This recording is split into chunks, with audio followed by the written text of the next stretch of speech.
Yeah,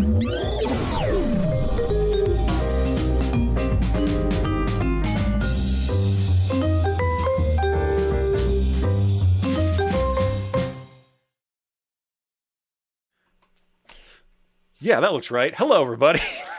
Let's do a quick whip pan to the camera. Hello, everybody. We're back with the Motion Design Hotline. I'm Evan Abrams, joined, as usual, by our esteemed co-host, Kyle. Do you like that I use the royal we to describe myself? Yeah, I do. Also, I wish all of you could hear Evan's self-narration coming into the show, because it's pretty amusing. Well, I have to talk us into it. I got to describe what we're doing. I say what we're going to do, then we do it, then I say what we did. 100% for your benefit. Exactly. So today, Kyle, what are we going to do on the show? Well, we're probably just kind of doing the tip of the iceberg here, because grids and regular arrangements can be kind of a deep topic, but we're going to be exploring some techniques for arranging things in grids, both squares or near squares, and things that aren't, which is where things start getting trickier. That's right. We have a couple different approaches to that, and we're going to kind of show you some stuff with shape layers, some stuff with manual adjustments, building some little rigs, using some expressions. Ooh, scary. And did I say text layers in there? Of course, there's some text layer stuff in here. But this may be part of a trio of shows on similar topics. We'll see if that actually comes to fruition here. Yeah, we'll find out if people like it. But yeah, a couple of squares are going to show you how to get regular. And so there it is. I know.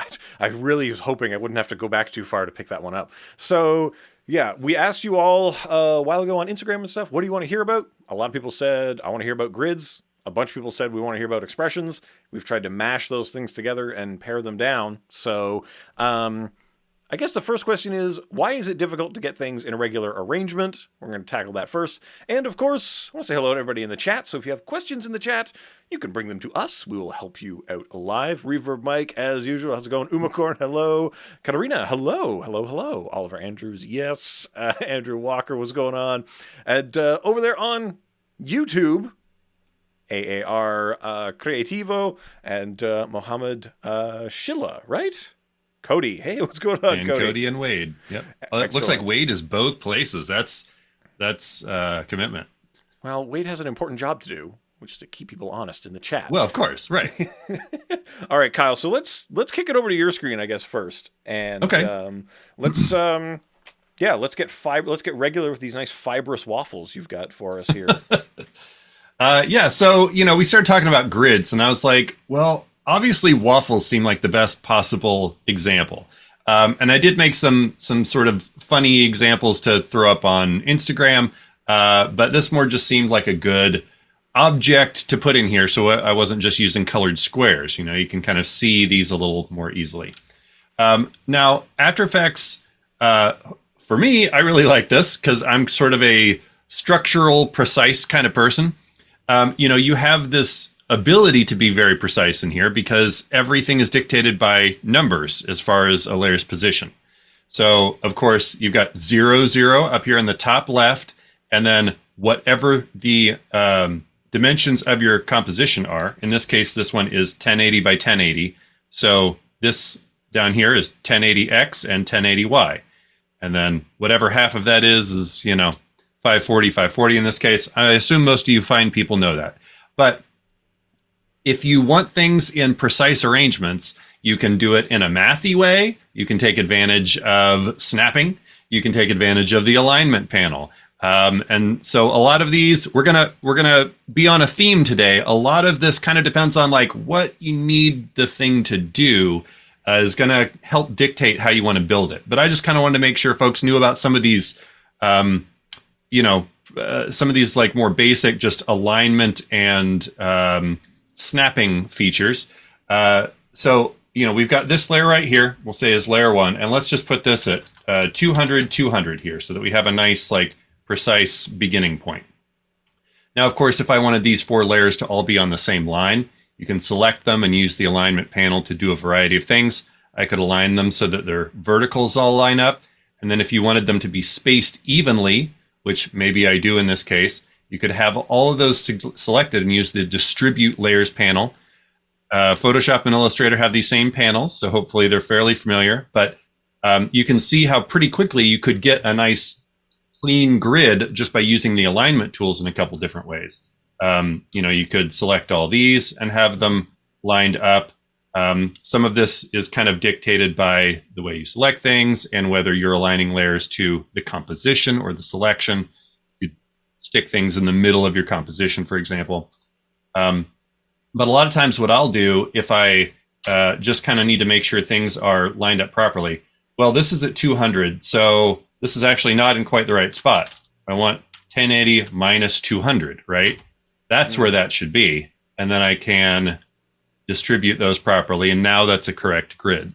Right. So and then I could kind of bookends, and then everything's going to distribute in between. You want to just kind of think about, and I'll do that a lot. Like, oh, well, this one is X pixels from 0, so this one needs to be that many pixels subtracted from whatever the right edge is.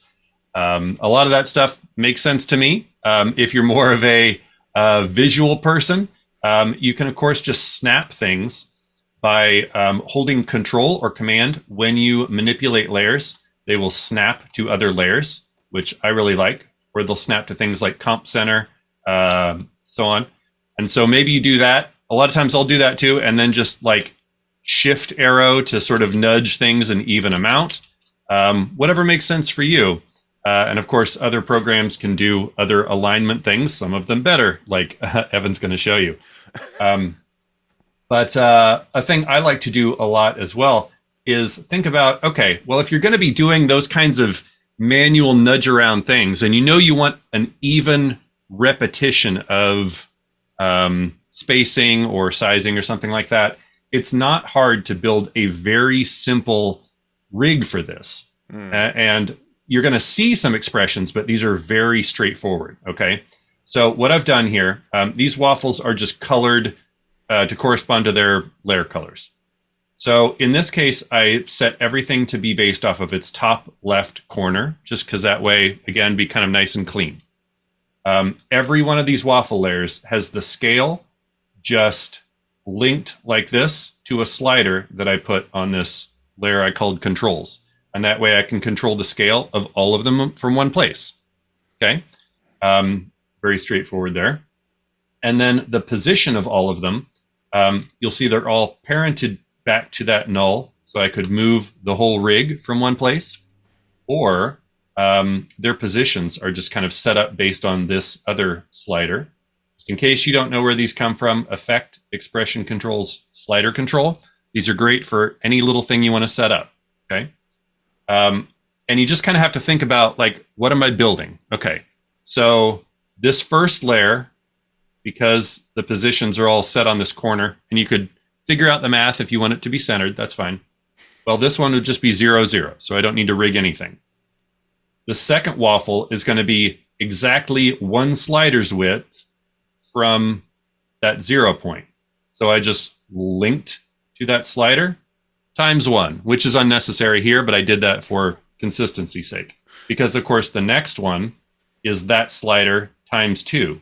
And then the next one is that slider times 3.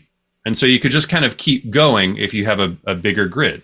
But now you could very easily have this thing, a lot of times you kind of think you know what you want, but then you need to play with it a little bit to really get the arrangement you're after. So I'm a big fan of having little rigs like this that you can just kind of easily adjust, or of course maybe you're going to animate it in kind of a cool way with these controls, but a lot of times I'll do this kind of stuff just to get things in the right spot even. Well, yeah, like if you're animating something that's like, oh, we've got all this data and blah blah blah, these are a bunch of icons, and wow, now you're warping that around. People like it. It looks fancy. People like this. I don't know. How about I take us to another degree of fancy? I think you should. Let's do it. Let's get even fancier. Let's see if I can cause any more crashes here on my machine. So Evan has an example. It's a delightful build of manual and scary. Yeah, exactly. So here is a big old grid of things. Grid being, kind of superfluous here. Mhm. Like this is a bunch of hexagons, and triangles, tringles. So here's a bunch of just triangles, right? A couple of those things, and there are a lot of them. There's a lot of them. In fact, there are about more than 300. Hold on, it's populating. Okay, I think we're up to about 300 in this thing. And that's a lot. That's a lot of things, but they're all being controlled by one layer. So, a little preview. This layer is doing this, and then all of these layers respond to it, and they do exactly the same thing. So, we're going to go through how we would build a little something like this. And our journey begins, obviously, not in After Effects, unless you wanted to, and you can build it all in After Effects. You may. And, you can if you really want to. Draw all the shapes and move them and arrange them and use the stuff that Kyle just talked about to get everything exactly where we want, snapping them, shifting them, aligning them. For something that isn't squares, I probably wouldn't recommend it. But I went ahead and just made it all in Illustrator. And so we can make anything we want, any arrangement of things. But here's the important part. So I'm just going to go File, New, so that you can see what it would look like to do it new. First, you want this artboard, this canvas, to be larger than however you were going to apply this. So I'm going to use this in something I know to be 1080 by 1080, but an important feature is if anything is hanging out, like their anchor point is going to hang out outside the canvas, it's not going to work. So I need to make sure all the anchor points are going to be inside the zone, basically.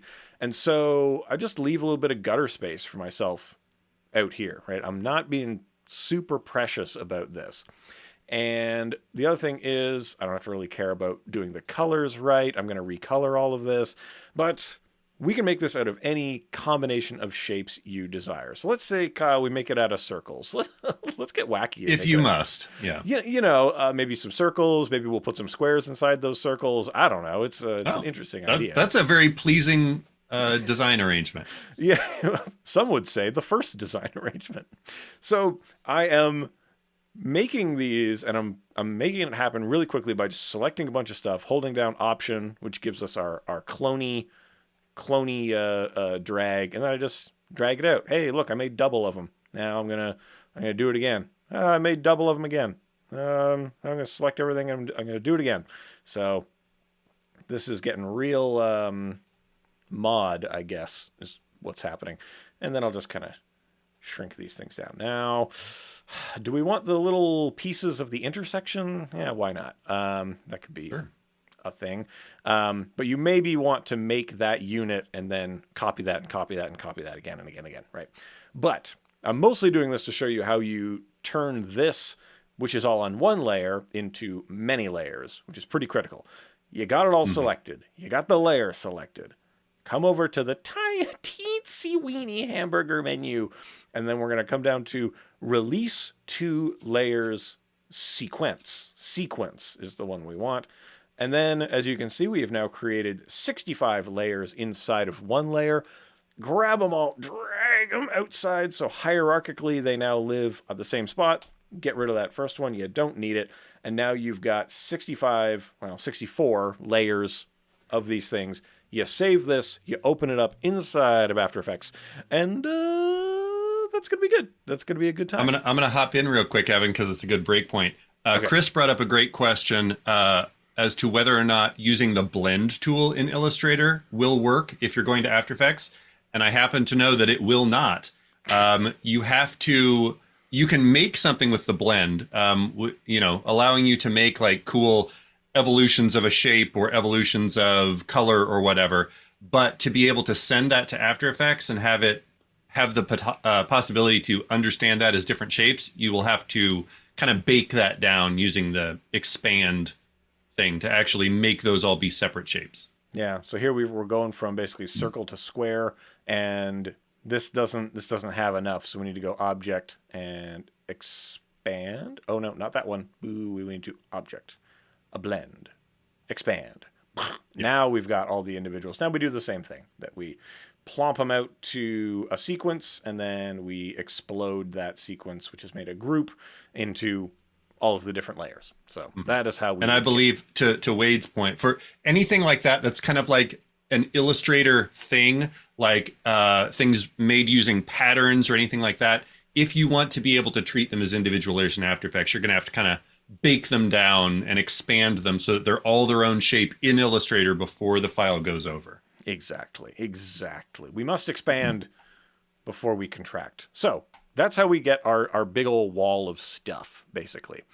So we're going to come back into After Effects.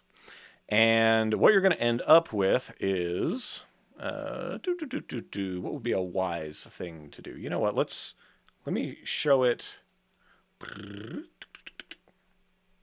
Let me show it fresh. So we've saved this thing, circle wall, like that.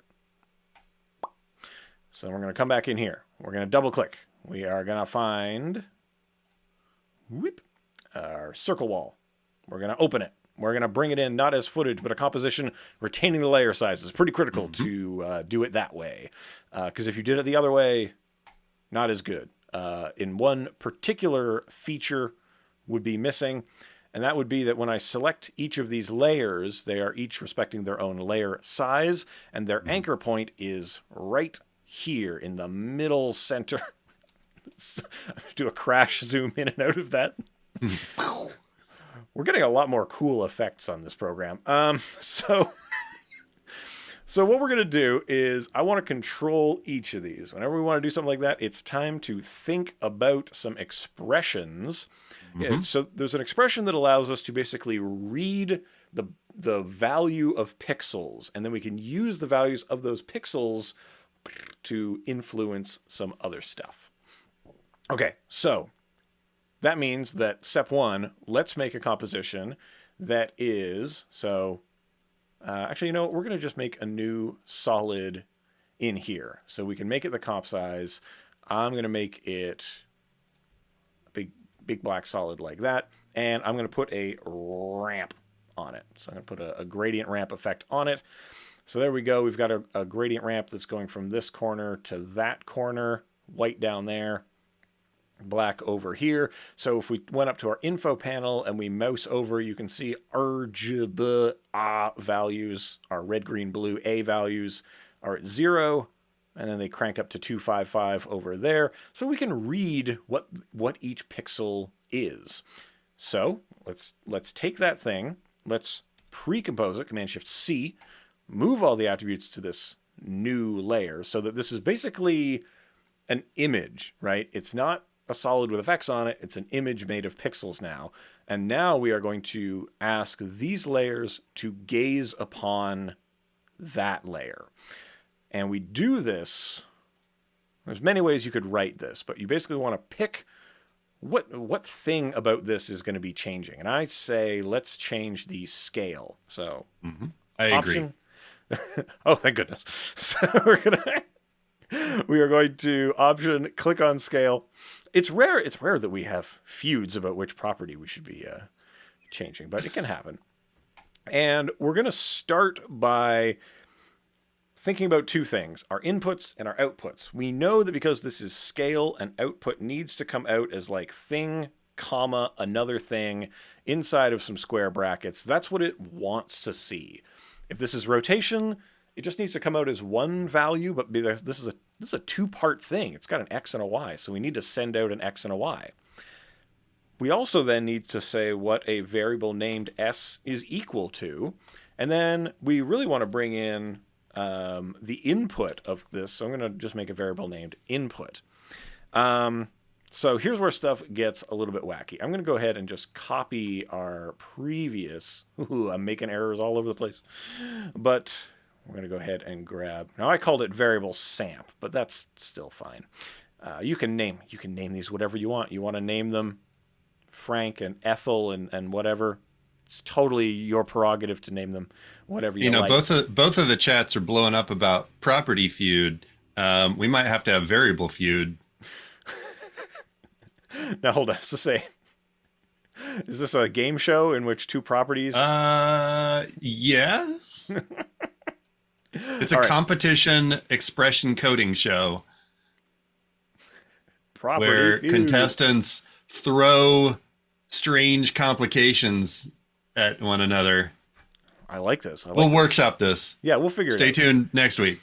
Okay. So let's break down this expression though. So we're looking at this comp dot layer, which means inside this composition there is a layer, and that layer is named Black Solid 3 Comp 1. That's a cool name for a layer. It is. But then, so each period, each dot, think of that as meaning more specifically. So inside this comp, more specifically, a layer named this. More specifically, we're going to apply the sample image to that. So we're sampling an image.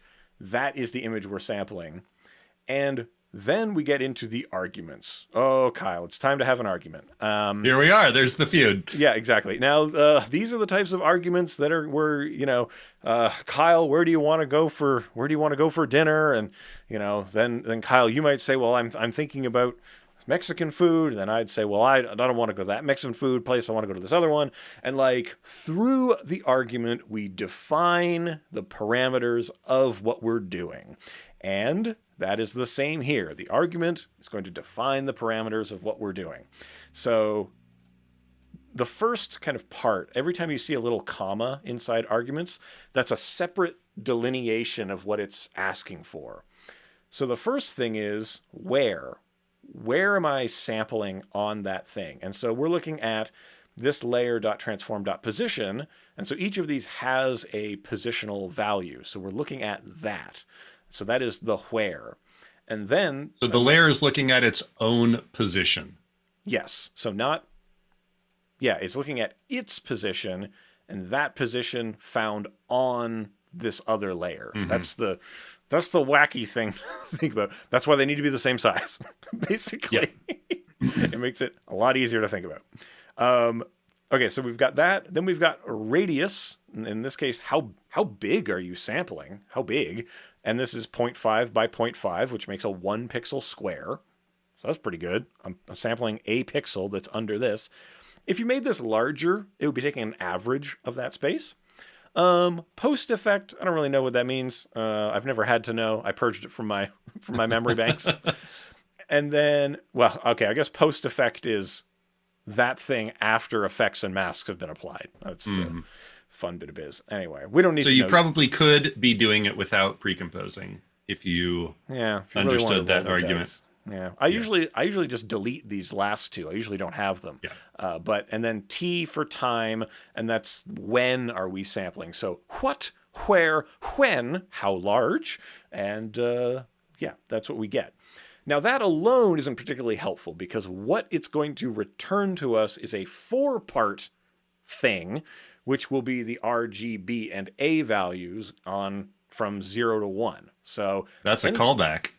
Yeah, that's how you know this is a good show, because we do callbacks. And that means that I need to turn those numbers. I know that number is going to come back to me as a 4-part 0 to 1 series of things. So we need to, on variable s, I'm going to use the linear interpolation to say, okay, look at samp and give me the 0th part, the first one of those. And from its value of 0 to 1, please change that to remap it to 0 to 100.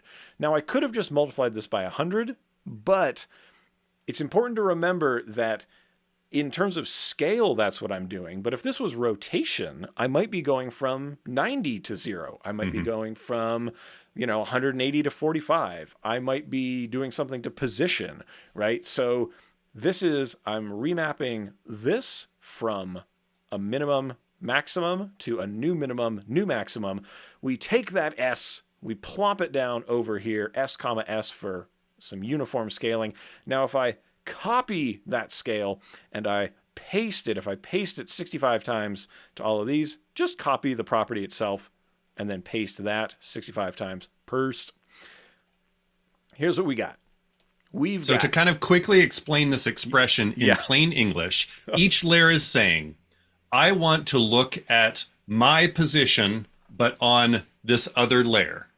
And then whatever that color value is, I want to map that white to black to some range on whatever this property we put the expression on. Exactly. And if this will help, maybe this will help kind of visualize for folks. If I put my mouse over here, you can see the RGB values 000 up in this area. And wouldn't you know it, for those layers, they've been scaled down to 0, right? We come down here and we look at, we're at maximum. Now this is 255 because that is how those numbers are being told to us, right? That's how color numbers work. Yeah, right. Well, depending on your scale of color. We don't have time for that. So the point is 0% to 100%, 0 to 1, off to on, right? That's what's going on down here. And so these are like full on. And would you look at that? This is full on as well. Now, from that idea, right? That means I could animate this doing stuff. Let's do exactly that. Let us animate this to do stuff.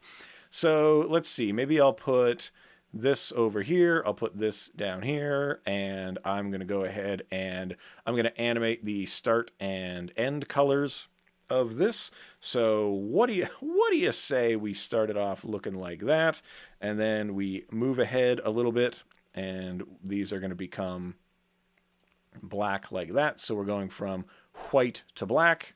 I'll offset these a little bit like so, and so it's going to go like that. Maybe we do something like that, or whatever you want, right? All we're doing is changing black and white values. Who cares? You could use multiple layers in here if you want to start getting fancy and do more complex patterns, for example. That's right. So we go motion. I'm just going to put a giant M because there isn't a lot of fidelity in the thing. Yeah. This is a very low res board here, essentially. Yeah. So we come back here. That looks almost like an M. But if we scrub through, you can see how we're going from full on to gradually off, and we're leaving some of it behind because that's what's happening in here. We're animating the thing off, and some of them are turning off. Now, I want to call out, before we get too far away from it, Hip Hip Array from Marcia Grasset. Bravo. So we don't give away prizes on the show. We should find a way to give away prizes on the show, but that is a... You know what? For you get all of today's project files for free. Yeah, exactly. Yeah, just for you. Actually, you know what? If you go to Max, find Kyle at Max. He'll give you a sticker. I will have various giveaway physical things at Adobe Max. So if you happen to be there this year, come find me. Yeah. So from those humble beginnings, I don't want to talk too much more about this, but you get the idea that the control layer is changing. Therefore, everything in here that is referencing that control layer is also changing. Now, I'm going to get a big old beach ball on this one because this is a lot of layers referencing using expressions. It's computing 400 different lines of code. Well, maybe that more. is the downside of this method, is it gets heavy really fast. It does. Now, maybe I shouldn't have made 400 things in here. I don't know. It's probably superfluous. But what's really lovely is we set this whole thing up and I can change. So right now I've got a circle expanding. Give ourselves a big thumbs up for that. Here's how we use it. I then take these compositions, I recolor them with a fill, I plop them over top of each other. Now I've caused that error that I was talking about. You killed it. I'm going to go ahead and not send a report. I'm going to be a bad boy and not send the report. But that is how we get to... Let's get to the... Hold on. Oh, wait, it's not my recent stuff. Come on. Grueling grids. So, of course, there are some other third-party tools that can do some of these. Here we go. Great. In Cinema 4D, you would call this MoGraph. There are some third-party tools that can do this in After Effects without all the code writing. But, of course, we have some other methods we'll be showing you in a minute that can get you similar places without... without that. Yeah, and so the big thing, the big takeaway that I'm trying to get you to here is that what we're doing is we're taking that base form, we're layering multiple versions of that, maybe put some glows, maybe put some fills. You could even use this as a mat for other layers, right? Because it's really just changing the pixels from on to off in this particular way. And now you've got a big old grid of whatever, right? And triangles, hexagons, squares, circles. It doesn't matter. It can be anything. The world is your oyster. That's what you get. If you found that to be confusing and terrible, one, please be kind. But two, you can download the project files for all of this stuff, and you can dissect it at your leisure and really see how the stuff connects. MotionDesignHotline.com, a real website for real people. But also, Evan does have a YouTube tutorial from a couple years ago on that exact topic, building it out and explaining it. But it probably takes a little longer than what he just did. So you'd be able to watch that multiple times and yada, yada, yada. Honestly, I think that I pulled that technique from that video. One thing that's really cool about it is that you can use it for, using, if you need to have very specific areas of the screen react in certain ways, it's a great way to get that. Again, there's some third-party tools that can help that happen as well. But if you need like that bottom corner to open up so that you can have some text in there or something, like you can have a very simple composition with just some black and white shapes moving around that reveal those other shapes and make them open and close however you need to. Yeah, and the other thing I'll say, in these examples, we're using it on layer properties, right? Any property is fair game. Anything you see as a property. It could be the time remapping property, right? It could be, now, Reverb Mike has mentioned ball action. So CC ball action and CC card dance are actually plugins, or they're effects that do a similar. Hold on, I'm going to go to the two shot because I'm going to wave my hands around a lot. So I've got ball action loaded up. Go to Kyle's. I mean, we can explore it a little bit. I kind of grabbed every effect that kind of had grid-ish technology. Right. And one thing about ball action is like you could kind of use it like this. You don't. You're kind of approaching it from the other direction almost. Yeah, well, it does. I was going to ask. I know Card Dance has layer maps. Does Ball Action have layer maps? I don't know if it does. Ball Action does not have layer maps. No, okay. Card Dance does. I don't think I put that in the list actually. But Ball Action, just so that you can kind of see it. I mean, this is a good way to make like a low res board. If you specifically want circles, right. Ball Action can be a good way to do that. Because you can basically turn your layer into a bunch of little balls, and you can scatter them if you want, and you can do some other neat, twisty things with it. And this won't just work with a solid; it'll work with a video layer or whatever. Right.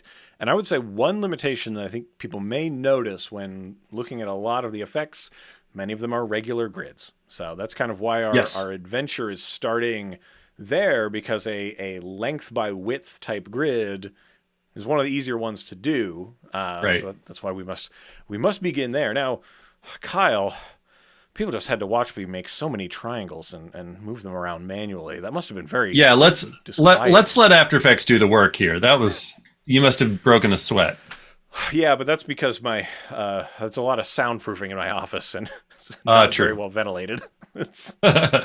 So, of course, I'm a huge fan of shape layers, also text layers, which we're gonna get to in a minute. But if you need a lot of the same thing, and it could be any shape, but you want a lot of it, and in kind of a regular arrangement, shape layers, and specifically the repeater, is a great way to get that.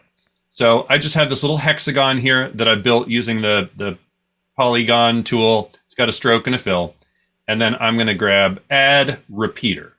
And so repeater is just basically a little effector that gets added on to this.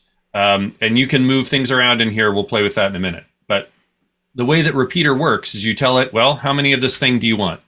Let's say 8. Okay. And then you can kind of do things with that. You can decide how that is transformed from the original. So if I told this to be 50X and 50Y and then we change the scale, you can start doing really interesting things because this is all sort of progressively affecting each copy of the thing. Right. Each new copy is right. is that much more of the thing to its neighbor. So let's say that we want to center this up. I'm going to go ahead and use this offset property and set that to -4, which is, if I'm doing 9 copies, I can do half of that rounded down will put me exactly in the center. And so that my origin shape is the one that's centered up here. And so now I can kind of freely transform, just changing the X here to kind of give myself a nice regular grid. Let's just set that to 100. The cool thing about all of these shape layer operators is that they stack the same way that effects on a layer stack, and they kind of take the output of the last one before them and they now manipulate that. So let's say I duplicate this repeater and I go ahead and leave the numbers the same, but I just change it so that instead of 100, 0, the position of these copies is 0, 100. And now I have this nice regular grid here. Still have my one origin shape in the center, and I could change, the color or whatever I want to do about that, right? And it'll change all of them. One thing I really like about this, before we get too far down the road, a real question from real people, which we always want to do. Umacorn is asking, what is the difference between the repeater and the echo, right? So that's a great question. People are probably familiar. Another thing that makes instances, but an effect, I guess. Yep. Need something. Echo requires animation. Yeah. So I can show this real quickly. It's going to be best when you have, say, position animation, because then you can see, let's give this a higher number of echoes, we'll say 10. So with echo, you're actually saying where I was at a certain point in time ago, that's what I want you to show me. And so you can, by default, echo is pretty quick, but that's what's happening here. And so if you want something to kind of be showing you echoes of the thing, this is a great way to do it. And then you can choose like how that's composited, for example, so that that it is possible to get these kind of repeated arrangements by using echo, certainly. And it's an interesting.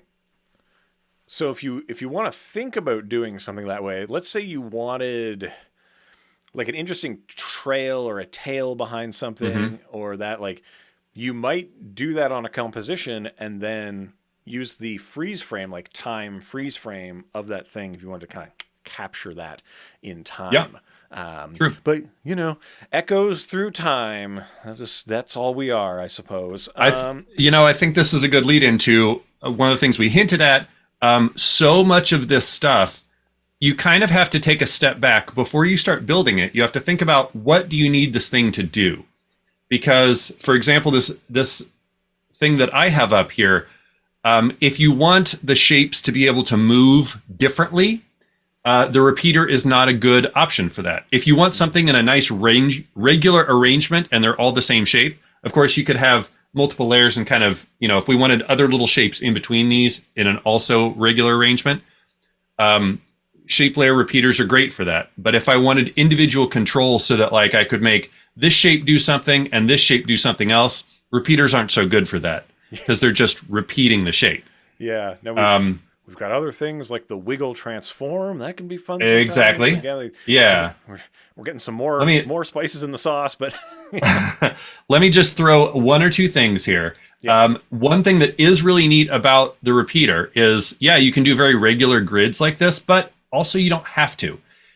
If you manipulate these properties inside the repeater, you can start doing cool stuff. Like, let's say I set this rotation on the first one to 30, and now you can see that this is kind of like giving me a nice, offset alternating pattern here. But what if I change the rotation on the second instance of repeater?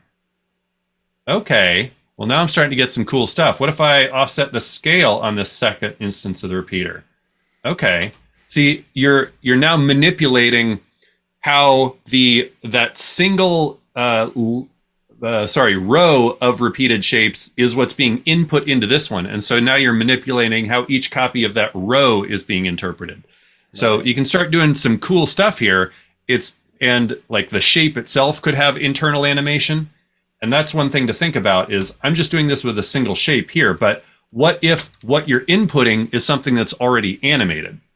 And then you can do some really neat stuff with the repeater, like animating those transform properties inside the repeater to create more motion on this thing that already has internal motion. Yeah, and this is where stuff starts to get a little bit heady, right? A Because little bit. we're trying to nest a lot of things inside groups, and we want Right. to get the groups inside the groups, and You but got to understand the guts of the shape layers in here. yeah, But ultimately, it's really just kind of about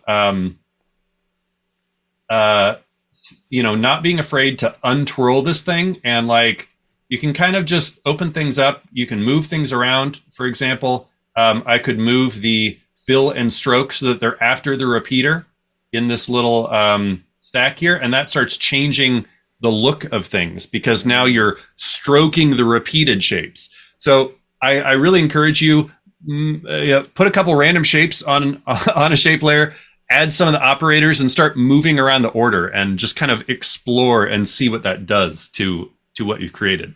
yeah. So on that note, because I know we want to get that text stuff in here also. We do, and I know you have some shape layer goodness, so let's see it. I got a little bit. I got a little bit.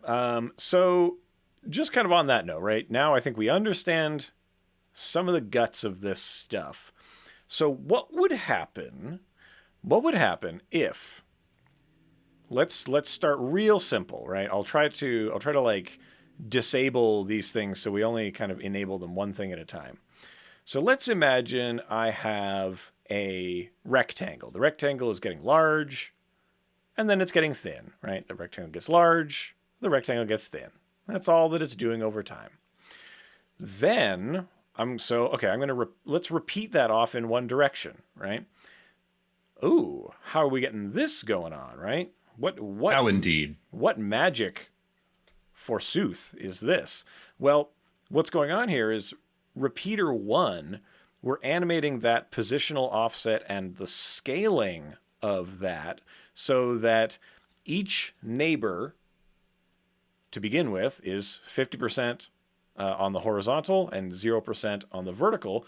So all of those are growing up, up, up, up, up. And as they're growing up, up, up, the position is condensing. So they're getting closer and closer together. So we get this kind of a deal. And then as things go away, we are thinning them using a similar idea that as the main one gets thin, each neighbor is getting thinner even more. So we are kind of compounding that type of thing. We get this, I think, fairly pleasing, I'm going to toot my own horn and say fairly pleasing looking thing here. So, okay, well, we've done it once. Well, why don't we just repeat that some more? So I just add another repeater after that. And all it's doing, it's going to make 4 copies. And each one will be 90 degrees from the other. So if we activate that, now we've got a grid that is building away. So, again, start with something simple. We add more and we add more. Now, that's not to say that that's how you do it, right? That's not always how it's done. I started with a rectangle. I didn't animate it. I added the repeater and then the other repeater. And then I started to work the original to see kind of like a spirograph, right? Well, what does this weird input do when it comes through the rest of the system? Like I think that's the thing that, I want to encourage everyone to do is to play around with it, make ugly things, and just see what happens. Oh, what does it mean when this is above that, when that is above that? I think, Kyle, you and I get so many questions about shape layers and repeaters, and I think the unfortunate thing is a lot of the times we just have to say you got to practice with it. You got to kind of you got to meet it where it's at and understand what the hierarchy of the thing is going to do, and then how we can subvert that. Like, if you just follow recipes on this type of thing, when something breaks, you'll be able to build that, but not. Yeah, exactly. You won't know how to adapt sometimes. Yeah, and that's where the original fun stuff comes from. And when we want to make this even more complicated, I've really just duplicated and offset a couple more of that and tilted some of them in time. And now we've got a little loop, little fun little loop that we can enjoy looking at. That's very pleasant to observe. So I don't know, play around with that stuff, see what you can do. Like, but start small, right? It's one rectangle, and then what does it do in these different things and stuff like that. But of course, shape layers is a very a comparatively modern system, and we cannot speak to each instance, right? There's nothing I can do to say this, you there, repeater number 165, you must do this thing. Yeah. If only, Kyle, there was a system that allowed us to kind of address specific parts of a corpus.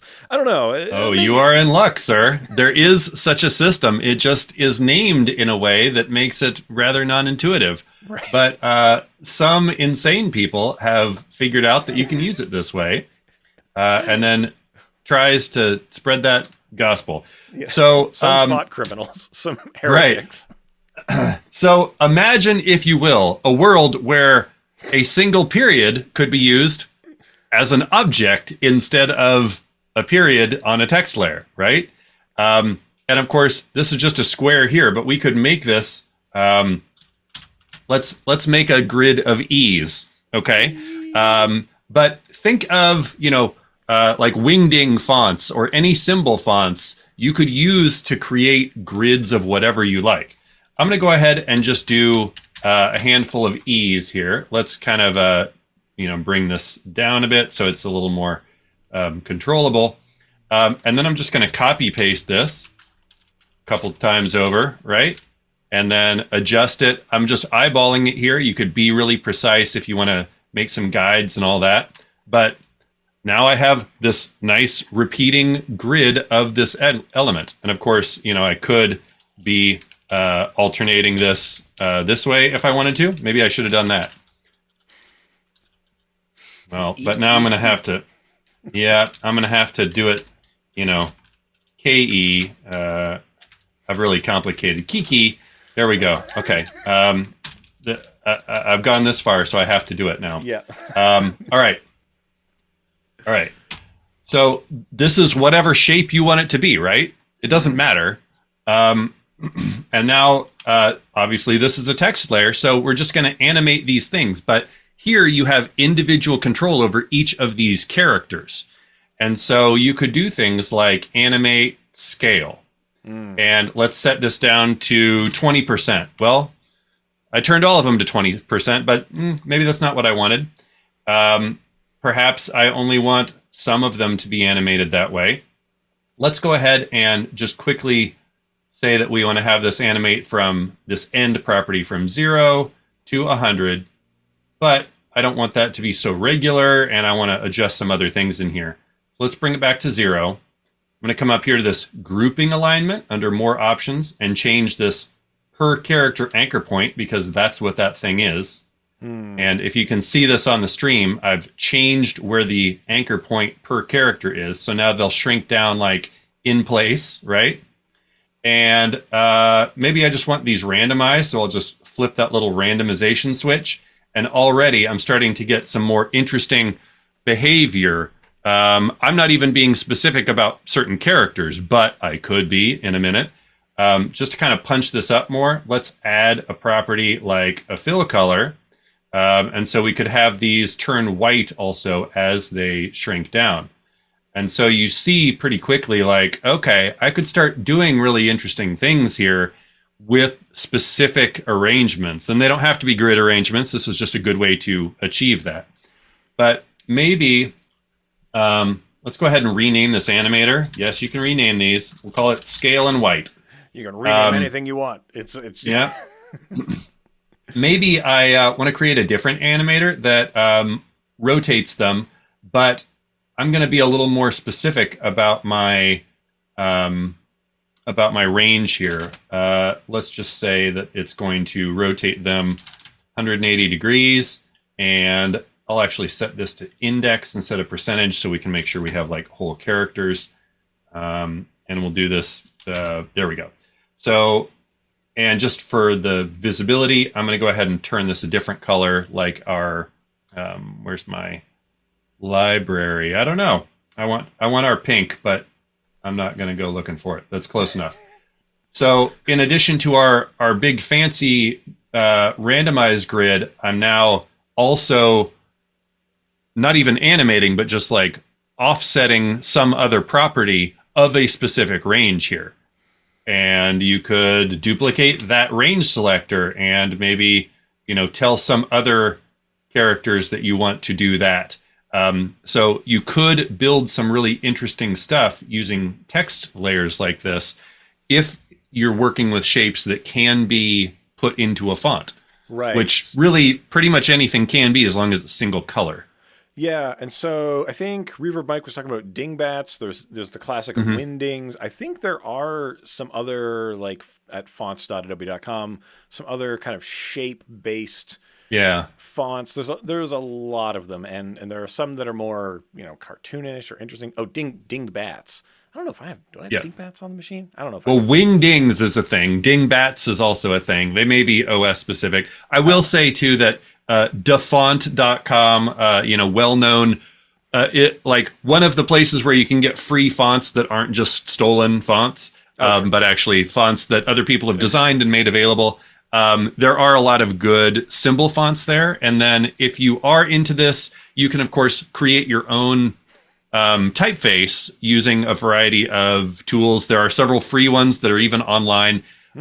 Maybe you only need like 3 or 4 symbols and you want to use this. You could grab one of those things. I forget the name off the top of my head of what the tool is, but you could grab one of those tools and plug those 3 or 4 characters into a font and just have it be A, B, C, D, and then use a technique like this to work with those. Right. Now, I think Wade knows. Wade can help us out with what those are. We got a question about the looping specifically, so I wanted to hit that. Well, we still got like four minutes. We can get into Yeah, this. do it. So, how is it that I am able to make this sort of loop, right, using just several duplicates of the same thing? So this is something that comes to town and leaves town, and it leaves town within 3 seconds. So then if I wanted, I'd need one to kind of pick up where the other one leaves off. And at its most simplest, I'm just going to set my kind of work area to be the length of one unit. And so if we just play this through, this looks like a seamless loop so far. Well, now I'm just going to duplicate another one and plop her right in the middle. And so now what we're getting is a seamless loop of that. So I'm going to rotate one of my buddies here to be, a little bit different because I'm trying to be different and fun. I'm working on it. I'm getting my motorcycle license, Kyle. I'm having a real crisis. So now what we've got here is these things, they're showing up and they're leaving, and this illusion is being caused because the one part of it is a loss, and I can actually slide this wherever I want. So Yeah, one of the biggest secrets to looping is that you don't have to start at the beginning. right. And as long as, so the reason why I would tend to do like 4 is because that is actually going to give me, I can slide this any which way I want. I can't be over here. I'm going to make this one orange or yellow or something, right? I can't be here, but anywhere that at least 3 of these are being touched by the gray area, that's going to seem like a loop. So that is, it's one of them dirty little secrets that folks should know about. And a lot of times it just, obviously with something like that, it has to be perfect. Sometimes it just has to be close enough. I don't know if we have time to just show my screen real quick. But this is one of the loops that I put up on Instagram. This is a close enough loop. So this is built with the text layer, and the characters are animating in 3D position as well. And so there's a camera move. You can see my timeline there. And I just duplicated the layer and put it over there so I could kind of line them up. And it's not 100% perfect, but it's close enough where with the movement and stuff, you can't see the shift. So a lot of times you can hide it if you can get close enough. Yeah, if your frame rate is low enough, people's brains will make up the difference. Speaking of brains making up the difference, Kyle, that brings us into the end of the program. So it does. So next week, we're going to try to do something on September 18th. So see you on here at 4 o'clock next week. And we have quite a lot of questions about this type of thing. We didn't even touch on any radial arrays today. We didn't touch on any kind of the specific like reptile, motion tile, various kaleidoscopic effects. So there's going to be a lot of that kind of coming up. But if there are any kind of looks or anything specifically that you want to throw at us, find me on Twitter, Instagram, all the places at EC Abrams. Find Kyle on there at Kylosaurus Rex. It's all down below our beautiful faces for you to interact with us on the internet. And of course, you can visit us at motiondesignhotline.com, a real website for real people. Yeah. So, show archives, project files, cool hats. It really has it all, folks. That's true. We have the coolest of hats. Yeah, if you're going to Max, make yourself known there. Kyle's going to be out and about. There's a bunch of other things. I don't know how much has been said about Max that is sellable, like sayable about that, but Google it. If there's we'll talk about it more. It's still that's a whole month away. Yeah, that's when people need to be booking their flights. Well, yes. Or making plans to take sick days so you can watch it all on the internet. So there you go. That'll do it for us. Thank you so much for watching. Till next time, stay creative, be kind to each other, and we will see you around the internet. Bye-bye. Thanks, folks. Oh, man, I usually think I'm going to time it with that button, but I don't.